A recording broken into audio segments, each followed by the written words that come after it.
নমস্কাৰ, সেৱা জনাইছোঁ। সকলো দাদা খুৰা, ভাইটি, মামা, পেহী, বাইদেউ, বৌ আৰু ভণ্টি, মই তোমালোকক আজি আমাৰ এনে কিছুমান মানুহবোৰ স্বভাৱ আছে তাৰে অলপ ক'বলৈ বিচাৰিছোঁ। ভুল হ'লে ক্ষমা কৰি দিব। আৰু মনত কিন্তু দুখ নাপাব। হয়তো কাৰোবাক টাৰ্গেট কথাষাৰে হয়তো স্বভাৱ চৰিত্ৰ উদুঙাই দিব পাৰে। সেইকাৰণে আগতীয়াকৈ মই ক্ষমা বিচাৰিছোঁ। আৰু এটা কথা মনত ৰাখিবা, সেইবোৰ মানুহক লৈ অকণো টেনশ্যন নল'বা। আৰু সেইবোৰ মানুহে আপোনালোকক একো কৰিব নোৱাৰে। সেইবোৰ মানুহ থাকিলেহে আমি এক লক্ষ্যত উপনীত হ'ব পাৰিম। সেইটো ঈশ্বৰে সৃষ্টি কৰি দিছে। ইয়াৰ উদাহৰণ ধ্ৰুৱৰ ক্ষেত্ৰত, প্ৰহ্লাদৰ ক্ষেত্ৰত যাদু পাইছিল, বিপৰীতটো কৰি দিলে ভগৱানে, হয়নে নহয়? ধ্ৰুৱকোতো কৈছিল, হেৰৌ তুমি পিতৃকোলাত যদি বহিব বিচাৰা তেতিয়াহ'লে তুমি ভগৱানক দৰ্শন কৰিব লাগিব। আৰু যেতিয়া মৰি জন্ম ল'বা মোৰ গৰ্ভত, তেতিয়াহে পাৰিবা। এইবুলি কৈছিল নে নাইবা? কৈছিল। গতিকে সেইকাৰণে আমি কোনো কথাৰ টেনশ্যন ল'ব নালাগে। আমি গৈ থাকিব লাগে আগুৱাই। সত্য শুদ্ধত থাকি চাব, সেই লক্ষ্যস্থান ঈশ্বৰে আপোনাক পোৱা কৰি দিব। আপোনালোকৰ বাবে ভগৱানে ৰাস্তা খুলি থৈছে। এইকাৰণে ভিডিঅ'টো বনাইছোঁ। আমাৰ সমাজত বা প্ৰত্যেকখন গাঁৱতে এনেকুৱা শ্ৰেণী মানুহ আছে,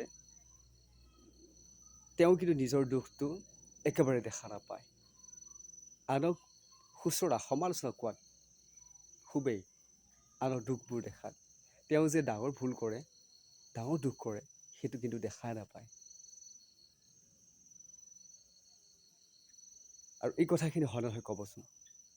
আৰু এই শ্ৰেণী মানুহ যদি থাকে, সমাজ দুফাল বা দুভাগ হোৱাটো খাটাং। আৰু এই শ্ৰেণী মানুহে ভগৱানকো সমালোচনা কৰে। ঈশ্বৰে এনেকৈ পিন্ধিব লাগিছিলে, ঈশ্বৰে এনেকৈ থাকিব লাগিছিলে, ঈশ্বৰে কি খায়, কি নাখায়, ঈশ্বৰে ক'ত ফুৰিব যায়, ঈশ্বৰে কি ড্ৰেছ পৰিধান কৰে, তাকো লক্ষ্য কৰে, সেয়াও সমালোচনা কৰে। চাওকচোন, আমাৰ মনুষ্যসকল সাধাৰণ। ভিডিঅ'টো নবনাম বুলি ভাবিছিলোঁ, বনাবলগীয়া হৈ গৈছে। আমি কিয় সমাজ এখন বিচাৰোঁ? যাতে শান্তি থাকিব পাৰোঁ। আমাক শান্তি লাগে। সেইকাৰণে আমি এখন সুন্দৰ সমাজ, য'ত কাম্য কথা নাথাকে, য'ত সমালোচনা নাথাকে, কাৰো হিংসা নকৰে, তেনে এখন সমাজ বিচাৰোঁ। কিন্তু দেখিছোঁ, কিন্তু নাই, তেওঁ ঈশ্বৰে কোৱাৰ দৰে ভকতে হ'ব পৰা নাই কাৰণে বিবি ভ্ৰাং লগাই দিয়ে। যি কি নহওক, ঈশ্বৰেই তেওঁলোকৰ হৃদয়ত থাকি সুজ্ঞান দিয়ক, তাৰ কামনা কৰিছোঁ।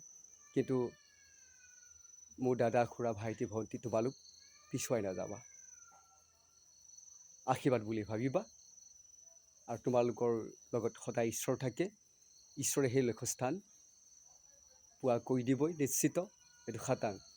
সত্য শুদ্ধ যেতিয়া তুমি থাকিবা, কোনো তোমাক বাধা দিব নোৱাৰে। ঈশ্বৰে কৈছে, গাৰ নোম এডালো লৰাব নোৱাৰে। চিধা কথা, ঈশ্বৰৰ বাক্য। সেয়েহে বেছি দীঘলীয়া নকৰোঁ। গতিকে সমাজ দুফাল কৰে এই শ্ৰেণী মানুহে। তাৰে অলপ বিশ্লেষণ কৰিলোঁ। প্ৰতিখন গাঁৱৰে, চহৰে, নগৰে তেনেবোৰ মানুহ থাকে। আৰু এইবোৰ মানুহ থাকিলেহে আমি আগুৱাই যাব পাৰিম, হয়নে নহয় ক'বচোন? গতিকে কোৱাৰ বাবে বেয়া নাপাব, দুখ নাপাব। কেতিয়াবা দুখো লাগে। কিয়? সুন্দৰ সমাজ, আদৰ্শৰ সমাজ, নিকা সমাজ বুলি আমি নিজৰ ককাই, ভাই, দাদা, খুৰা এৰি যাওঁ। এইখনে মোৰ নিকা সমাজ, সুন্দৰ সমাজ। আৰু যায়ো তাতো ভিকু ভাওনা কিছুমান দেখা পোৱা যায়। সমালোচনা, কেৱল সমালোচনা। ঈশ্বৰে ইমান বাৰে কৈছে যে পৃথিৱীত গ্ৰাম্য কথা আৰু সমালোচনা শেষ কৰে। তাৰ সত্ত্বেও কি বুজে কি নুবুজে আৰু বুজি নাপাওঁ। সেইকাৰণে কৈছোঁ আমি কেতিয়াও সজাগ হ'ম, কেতিয়া সংশোধন হ'ম। ভাবিবৰ কেতিয়াবা পাৰে নাপাওঁ, নে নামটো ল'ব পৰা নাই নেকি, নে কিবা নিজকে বহুত ওপৰলৈ গৈছোঁ নেকি। এই ইমান যে টাৰ্গেট কৰে, জবাব দিবলৈও কেতিয়াবা মন যায়। আকৌ ঈশ্বৰে বাধা দিয়ে, নহ'ব, মই আছোঁ নহয়, তুমি বিচাৰখন মোক এৰি দিয়া, মই তাৰ বিচাৰ কৰি দিম।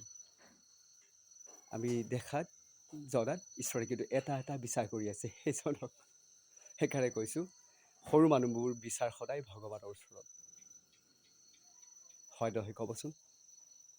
আৰু আশীৰ্বাদ বিচাৰোঁ আপোনালোকৰ বাবে। ভগৱত পুৰুষৰ শ্ৰীচৰণত আপোনালোকৰ শান্তি, আমাৰ শান্তি, বিশ্বৰ শান্তি। পুনৰ লগ পোৱাৰ আশাৰে বিদায় ল'লোঁ। ধন্যবাদ।